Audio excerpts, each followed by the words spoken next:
अस्सलामुअलैकुम फ्रेंड्स, उम्मीद करता हूँ सभी दोस्त खैरियत से होंगे। आप देख रहे हैं हमारा यूट्यूब चैनल डॉक्टर हैदर। अगर आपने हमारा यूट्यूब चैनल सब्सक्राइब नहीं किया तो सबसे पहले इसे सब्सक्राइब करें ताकि न्यू आने वाली वीडियो आप तक पहुँच सके। आज हम बात करते हैं लेक्सोब्रोन टेबलेट के बारे में। मैं आज आपको बताऊँगा इसके साइड इफ़ेक्ट और इसके फ़ायदे। लेक्सोब्रोन टेबलेट, इसका फार्मूला होता है सोडियम फिसोसल्फेट और इसके फ़ायदे होते हैं अगर किसी मरीज़ को कब्ज़ वगैरह है और पेट में दर्द वगैरह भी शुरू हो तो उसको लेक्सोब्रोन टेबलेट दे सकते हैं। इसके अलावा लेक्सोब्रोन टेबलेट प्रेगनेंसी में भी इस्तेमाल की जाती है। प्रेगनेंसी के दौरान लेक्सोब्रोन टेबलेट बहुत मुफीद है।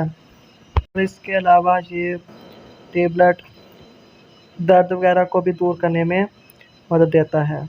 अब मैं आपको बताता हूँ इसके साइड इफ़ेक्ट इसके ये हैं कि जिस्म में दर्द वगैरह हो सकती है और इसके अलावा सोजिश वगैरह के निशानात बन सकते हैं। ज़्यादातर इसके साइड इफ़ेक्ट यही हैं। ये टेबलेट आप किसी भी मेडिकल स्टोर से खरीद सकते हैं और इसकी डब्बी के अंदर 100 टेबलेट होती हैं और आप किसी भी मेडिकल स्टोर से इसे ख़रीद सकते हैं। उम्मीद करता हूँ आपको हमारी वीडियो अच्छी लगी होगी। मज़ीद ऐसी वीडियो देखने के लिए हमारा यूट्यूब चैनल सब्सक्राइब करें ताकि जो भी न्यू वीडियो आए आप तक पहुंच सके। ओके, शुक्रिया।